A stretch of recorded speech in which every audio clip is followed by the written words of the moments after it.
जब हम भारत की सफलताओं की बात करती हैं तो इसरो का नाम गर्व से सबसे ऊपर आता है। एक ऐसा ऑर्गेनाइजेशन जो लिमिटेड रिसोर्सेज के साथ शुरू हुआ था, आज वो पूरी दुनिया के लिए एक रिलायबल स्पेस पार्टनर बन चुका है। क्या आप जानती हैं कि इसरो ने अब तक 430 से भी ज्यादा विदेशी सैटेलाइट लॉन्च कर चुके हैं।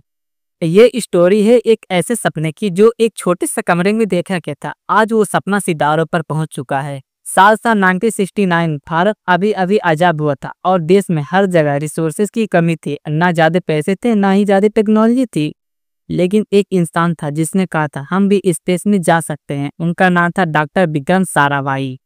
उन्होंने कहा अगर हम गरीब हैं तो क्या हुआ, हमारा हौसला अमीर है। यही शुरू थी इसरो यानी कि इंडियन स्पेस रिसर्च ऑर्गेनाइजेशन की शुरुआत।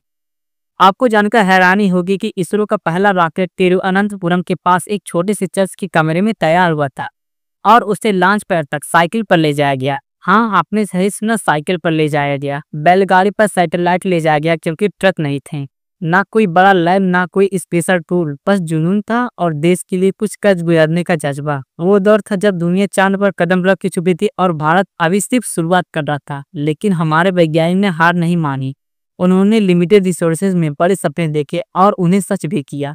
यही वो पल था जहां से इसरो की असली उड़ान शुरू हुई और आज वो उड़ान यूनिवर्स की सीमाओं को पार कर चुकी है। आज दुनिया के सुपर पावर देश जैसे अमेरिका, रूस, जर्मनी, फ्रांस, यूके अपने सैटेलाइट लॉन्च कराने के लिए भारत पर भरोसा करते हैं। अब तक इसरो ने 430 से भी ज्यादा विदेशी सैटेलाइट को स्पेस में पहुंचाया है और ये कोई छोटी बात नहीं है। इन सभी लॉन्चिंग से भारत ने 7,000 करोड़ से की ज्यादा की कमाई की है। मतलब अब इसरो सिर्फ देश की जरूरतें पूरी नहीं कर रहा है बल्कि इंटरनेशनल मार्केट में एक स्ट्रॉन्ग बिजनेस प्लेयर बन चुका है। एक टाइम था जब हम दूसरे देशों पर डिपेंडेंट थे, आज वही देश इसरो के क्लाइंट बन गए हैं। आप जरा सोचिए, एक समय था जब भारत का इसरो सिर्फ एक रिसर्च एजेंसी हुआ करता था, लेकिन अब इसरो का एक बिजनेस ब्रांड बन चुका है। एक ऐसा ब्रांड जिसे पूरी दुनिया स्पेस इंडस्ट्री में भरोसे के नाम से मानती है। आज इसरो सिर्फ रॉकेट नहीं हुआ था बल्कि पूरी दुनिया को स्पेस सर्विसेज देता है। सैटेलाइट लॉन्च करना, डेटा एनालिसिस करना, रिमोट सेंसिंग, नेविगेशन और कम्युनिकेशन जैसी टेक्नोलॉजी भारत को करोड़ रुपए की अर्निंग हो रही है। लेकिन कहानी यही नहीं खत्म होती है।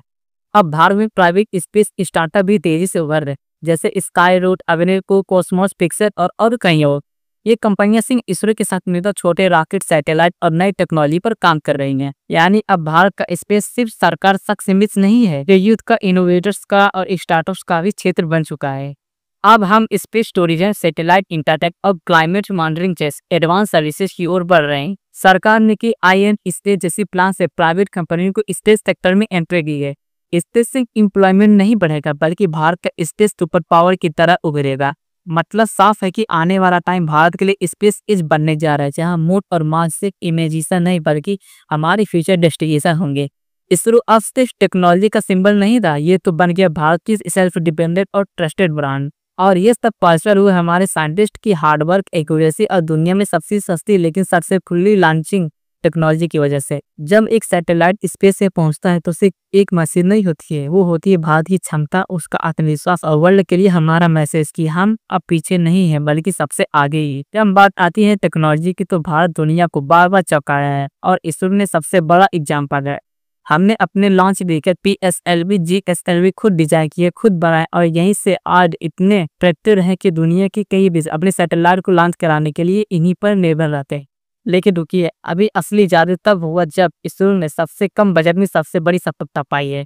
2014 में भारत ने मार्स मिशन लॉन्च किया। यह एशिया का पहला मार्स मिशन था और दुनिया का सबसे सस्ता। जहां दूसरे देश अरबों डॉलर खर्च कर रहे थे, वही भारत ने मार्च 450 करोड़ रुपए में मानव तक पहुंच बना ली। और फिर आया मून मिशन 3। जब पूरी दुनिया चांद के साउथ पोल को सिर्फ देख रही थी, तब भारत वहां उतरने वाला पहला कंट्री बना। यह एक शांत लेकिन हिस्टोरिकल लैंडिंग थी जिसने पूरी दुनिया को दिखाते कि इंडिया अब किसी से पीछे नहीं। अब बारी है आदित्य L1 मिशन की, हमारा पहला सौर मिशन जो सूर्य के रहस्यों को जानने के लिए भेजा गया है।